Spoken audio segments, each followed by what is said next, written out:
모든 위대한 서사에는 시작이 있습니다. 어떤 아이는 금수저를 입에 물고 태어나 꽃길을 걷지만 오늘 우리가 만날 이 소녀는 자신의 눈물로 젖은 트랙 위를 맨발로 달려온 아이였습니다. 모나코, 화려한 요트와 전세계 1%의 부가 모여드는 땅. 이곳 출신의 드라이버라면 누구나 특권층이라고 생각하겠지만 페라리의 샤를 르클레르의 진실은 조금 다릅니다.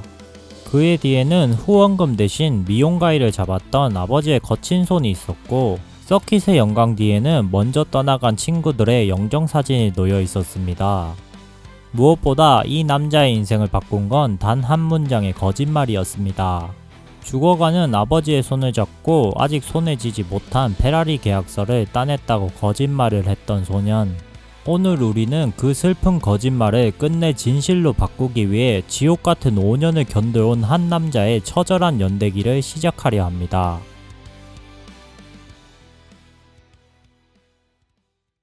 (1997년 10월) 모나코. 에르베 르클레르와 파스칼 보브에게 둘째 아들 샤를이 찾아왔을 때 집안 형편은 그리 넉넉하지 못했습니다. 아버지 에르베는 한때 F3 레이서였지만 꿈을 줬고 작은 미용실을 운영하며 생계를 꾸렸죠. 3살 박이 샤를이 동네 카트장에서 핸들을 처음 잡던 날 에르베는 직감했습니다. 자신의 못다 이룬 꿈이 이 작은 아이 눈동자 속에서 타오르고 있다는 것을요. 하지만 모터스포츠는 돈의 전쟁입니다. 미용실 수입으로 세 형제를 키우며 레이싱 비용을 대는 것은 불가능에 가까웠습니다. 결국 셋째 아르티르는 형의 꿈을 위해 좋아하는 레이싱을 잠시 포기해야 했습니다. 아버지는 필사적으로 돈을 모았고 아들은 목숨을 걸고 달렸습니다. 소년에게 패배는 곧 가족의 희생이 헛수고가 되는 것과 같았습니다. 이 시기 샤를에게는 친형 같은 스승 질 비앙키가 있었습니다. 질은 자금이 부족해 꿈을 접으려던 샤를을 매니저 니콜라스 토드에게 연결해준 은인이었습니다. 그러나 2014년 질이 일본 그랑프리에서 비극적인 사고로 세상을 떠났을 때 샤를은 처음으로 서킷의 잔혹함을 배웠습니다. 눈물을 삼킨 소녀는 질의 사진을 헬멧에 새기고 더욱 독하게 날렸죠. 그리고 2017년 운명은 소년에게 가장 잔인한 시련을 줍니다. 포뮬러2 챔피언십을 치르던 중 아버지 에르베가 암으로 쓰러진 것이죠. 아제르바이잔 경기를 단 며칠 앞두고 아버지를 찾은 샤를. 산소호흡기에 의지해 가쁜 숨을 몰아쉬며 샤르를 보는 아버지. 샤를은 알고 있었습니다. 아버지의 꿈인 페라리에 들어가는 것은 아직 멀었다는 것을.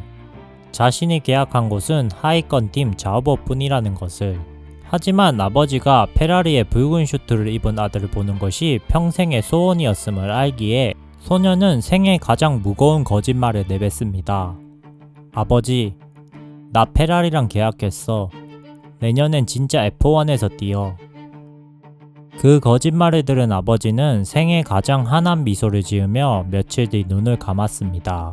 아버지가 떠나고 불과 4일 뒤 샤를은 눈물이 마르지도 않은 채 바쿠 서킷에 섰습니다. 그는 마치 아버지가 뒤에서 밀어주는 것처럼 압도적인 주행으로 우승을 차지했고 시상대에서 하늘을 향해 손가락을 가리켰습니다. 거짓말쟁이가 된 소녀는 그렇게 자신의 꿈을 비극적인 의무로 바꿨습니다.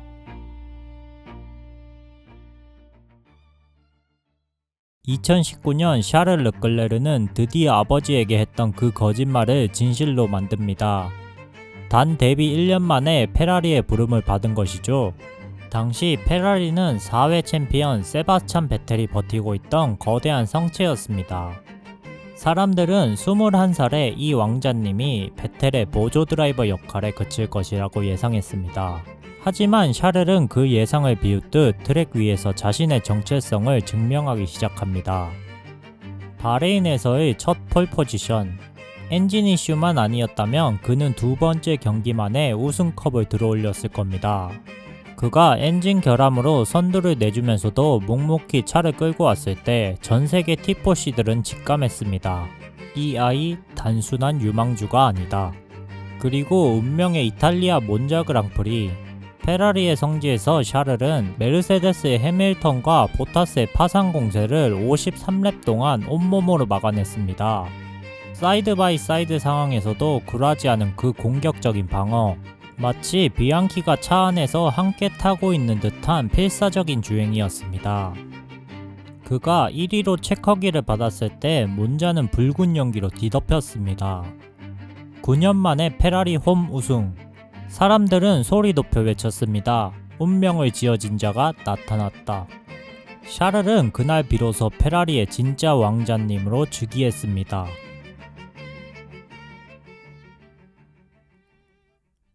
하지만 페라리의 영광은 짧았습니다. 2020년과 2021년 페라리의 엔진은 기형적으로 느려졌고 샤를은 그리드 중위권에서 사투를 벌여야 했습니다. 다른 라이벌들이 우승컵을 다툴 때 그는 예선에서 단 0.001초라도 더 짜내기 위해 노력해야 했습니다. 그러던 2022년 규정이 바뀌며 페라리가 다시 날개를 펼치게 됩니다. 개막전 바레인에서 샤를은 막스 베르스타펜과 힐투일 배틀을 벌이며 당당히 우승을 차지했습니다. 3라운드 호주 그랑프리까지 그는 챔피언십 포인트에서 압도적인 1위를 달렸죠.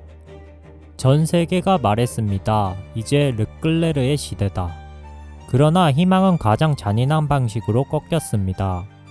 스페인에서 선두를 달리다 엔진이 비명을 지르며 멈췄을 때, 바코에서 연기가 솟아올랐을 때 샤를의 얼굴은 창백했습니다. 무엇보다 그를 괴롭힌 건 팀의 무능함이었죠. 모나코 그랑프리 자신의 홈그라운드에서 다잡은 우승을 전략팀의 황당한 타이어 교체 지시로 날렸을 때 샤를은 무전기에 대고 절규했습니다. 결정타는 프랑스였습니다. 선두를 달리다 자신의 실수로 스핀하며 벽에 박혔을 때 그는 헬멧 속에서 노라며 짐승 같은 비명을 내뱉었습니다. 그 소리는 중계 마이크를 타고 전 세계로 울려 퍼졌습니다. 그것은 단순히 경기를 망친 것에 대한 분노가 아니었죠. 아버지에게 했던 그 거짓말을 챔피언으로 갚아야 하는데 나는 왜 아직도 부족한가 라는 자신을 향한 처절한 통곡이었습니다.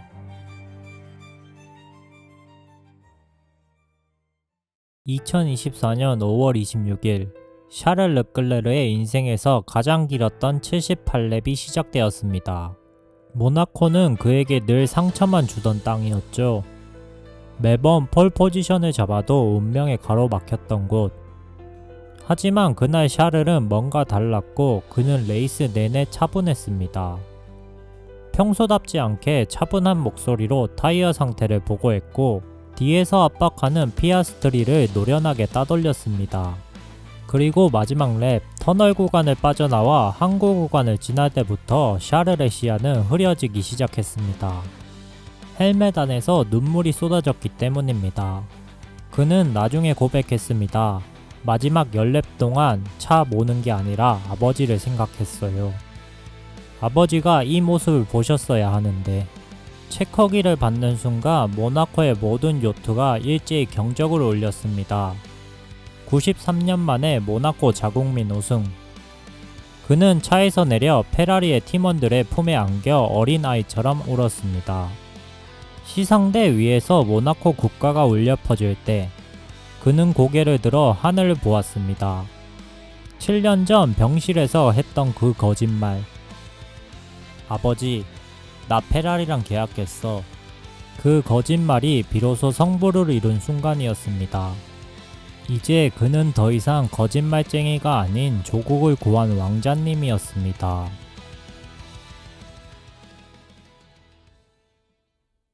하지만 페라리의 왕자님에게 평화는 사치였습니다. 2025년 7회 챔피언 루이스 해밀턴이 팀메이트로 합류하며 전세계 이목이 쏠렸지만 정작 페라리가 그들에게 준 차 SF25는 끔찍했습니다. 조지 러셀이 윌리엄스에서 똥차로 고통받았다면 샤를은 페라리라는 이름의 고철을 타야 했습니다. 개막전 호주 그랑프리, 샤를은 황당한 무전을 날립니다. 지금 뭐가 새고 있는 거야? 시트에 물이 가득 찼다고. 그 말을 들은 페라리 전략팀은 이렇게 답했습니다. 그럼 물이겠네. 이 대화는 페라리 전략팀의 절망적인 상황 판단 능력을 보여주는 장면이었습니다. 절망적인 건 이게 2025년 페라리의 현실이었죠. 중국 그랑프리에서는 팀 역사상 유례없는 더블 실격이 터집니다. 차체 무게 미달. 샤를과 해밀턴은 허탈하게 포인트 시트에서 내려와야 했습니다. 하지만 샤를은 포기하지 않았습니다. 그의 도끼가 가장 처절하게 빛난 곳은 헝가리 그랑프리였습니다. 그 주말 헝가리 서킷은 맥라렌의 오렌지빛 물결로 가득했습니다. 연습 주행부터 다른 팀들을 압도한 맥라렌의 원투 피니쉬는 너무나 당연해 보였고, 페라리에게는 3위 포디움조차 기적처럼 느껴지는 절망적인 상황이 이어졌죠. 팀메이트 해밀턴은 차의 한계를 이기지 못하고 예선 2단계에서 탈락하며 고개를 숙였습니다. 하지만 샤를은 달랐습니다. 예선 마지막 순간 갑작스럽게 트랙에 강한 바람이 불어 닥치며 모든 드라이버들이 주춤할 때 샤를은 완벽에 가까운 드라이빙으로 맥라렌 듀오를 누르고 시즌 첫 폴 포지션을 따냈습니다. 하지만 본선 레이스는 가혹했습니다. 팀의 전략 실수와 억울한 페널티가 겹치며 순위가 밀려나는 최악의 상황 속에서 샤를은 비명 섞인 무전을 내뱉습니다. 이젠 2차 운전 못 해먹겠다고. 우리가 포디움 안에 드는 게 기적이겠다. 절규에 가까운 외침이었지만 그는 핸들을 놓지 않았습니다. 경기가 끝난 뒤에 밝혀진 사실은 충격적이었습니다. 레이스 도중 가해진 충격으로 차체의 단단한 뼈대 자체가 휘어지고 부러져 있던 겁니다. 사람으로 치면 척추가 흰 채로 전력 질주를 한 것이나 다름없는 상태였죠. 도저히 정상적인 조종이 불가능한 고철이 된 차를 타고도 그는 오직 정신력 하나로 차를 통제하며 끝내 포디움 근처에서 사투를 벌였습니다. 르클레르는 이런 식으로 2025년 7번의 포디움을 일궈냈죠. 그것은 차가 좋아서가 아니었습니다. 팀메이트 해밀턴이 차의 성능에 좌절하며 하위권을 전전할 때 샤를은 도끼로 차를 멱살 잡아 끌어올렸습니다. 그리고 네덜란드 서킷 사고로 리타이어한 뒤 언덕에 앉아 멍하니 트랙을 바라보던 그의 뒷모습은 전세계 팬들 가슴을 아프게 했습니다. 그는 도대체 언제까지 이 고통을 혼자 짊어져야 하는가.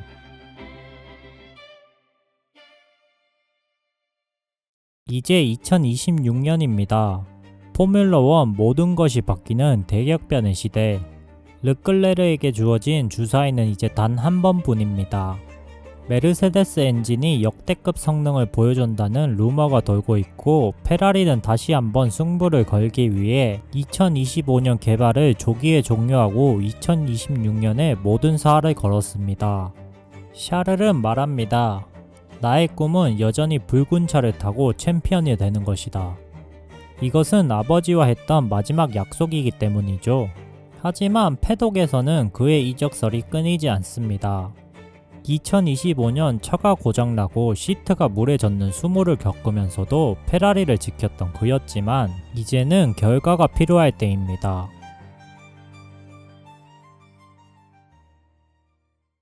샤를 르클레르의 커리어는 한편의 긴 참회록과 같습니다. 질 비앙키를 잃고 아버지를 보내며 그는 매일 헬멧을 고쳤었습니다. 그는 말합니다. 가끔은 운명이 나를 미워하는 게 아닐까 생각해요. 하지만 그럴 때마다 아버지의 미소를 떠올립니다. 2017년 그 병실에서의 거짓말. 그 거짓말이 그를 페라리로 이끌었고 그 거짓말이 그를 모나코 영웅으로 만들었습니다. 이제 남은 것은 단 하나, 월드 챔피언의 왕관입니다. 2026년 그가 마침내 그 무거운 붉은 저주를 끊어내고 정점에 서는 날, 우리는 모두 알게 될 것입니다. 소년이 했던 그 거짓말은 사실 미래를 미리 본 위대한 예언이었음을 말이죠. 지금까지 슬픔을 속도로 바꾼 사나이, 페라리의 영원한 왕자님 샤를 르클레르의 이야기였습니다. 그럼 지금까지 시청해주신 분들 감사드립니다. 다음 영상으로 찾아뵙겠습니다.